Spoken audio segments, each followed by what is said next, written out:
Being distressed and disoriented is something people with dementia experience, but the system that's meant to support them is being accused of suffering the same symptoms.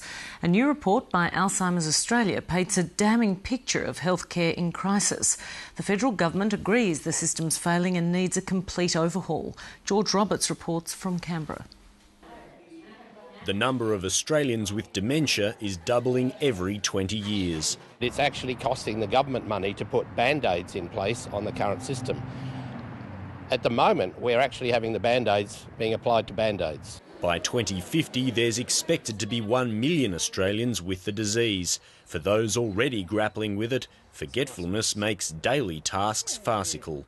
The trouble that I have is mowing. I go around in a circle. He does the same spot over and over and over again. Round and round, like a complete idiot. It might be funny now, but hearing the diagnosis 4 years ago was crushing. There was no counselling, there was no referral to any services, there was nothing really. We just walked out the door not long before Christmas and just felt devastated, really, didn't you? Yeah. At 60, it's still hard for Chris Wilkes to get the right support. There's a real lack of flexibility, a lack of programs for, again, as I was saying before, for people under 65. Alzheimer's Australia's found a lot more that needs fixing.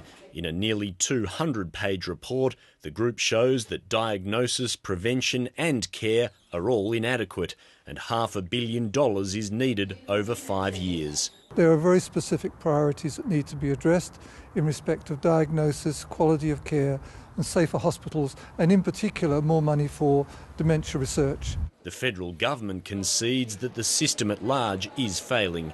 We don't just need to put more money into the system, we need to work smarter.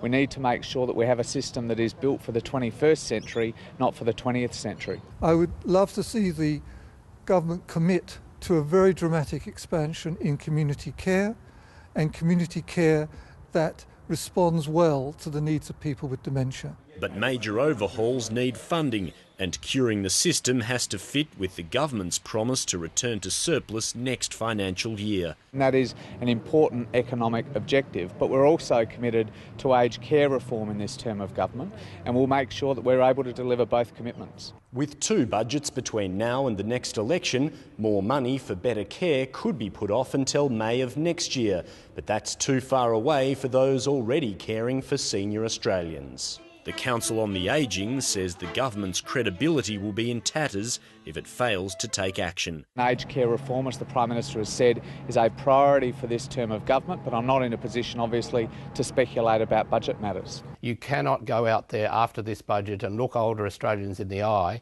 and tell them that you care about them as equally with other citizens if you haven't acted on your own reports. The political cost of doing nothing could be higher. George Roberts, Lateline.